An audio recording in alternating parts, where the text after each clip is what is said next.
اللہ الرحمن الرحیم اللہم صلی بسم اللہ الرحمن الرحیم۔ عید الفطر کی رات کو انعامات کی رات سے پکارا گیا اور آسمانوں میں اس رات کو لیلۃ الجائزہ کے نام سے جانا گیا۔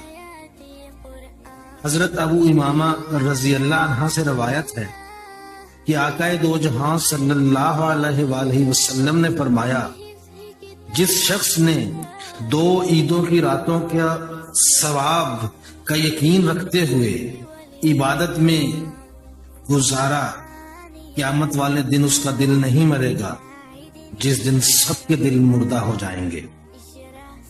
حضرت عبداللہ بن عمر رضی اللہ عنہ سے روایت ہے کہ حضور مصطفیٰ صلی اللہ علیہ وسلم نے فرمایا، 5 راتیں ایسی ہیں جن میں دعا کو رد نہیں کیا جاتا، اور ان میں سے ایک عید الفطر کی رات ہے۔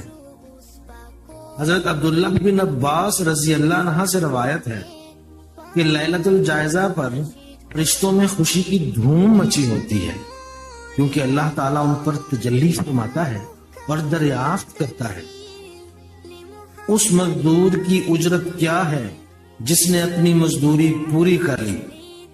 تو فرشتے عرض کرتے ہیں، اسے پوری جزا اور اجرت ملنی چاہیے۔ اس پر اللہ تعالیٰ ارشاد فرماتا ہے، فرشتوں تم گواہ رہو، میں نے امت محمدیہ کے روزے داروں کو اجرت دے دی اور روزے داروں کو دیا۔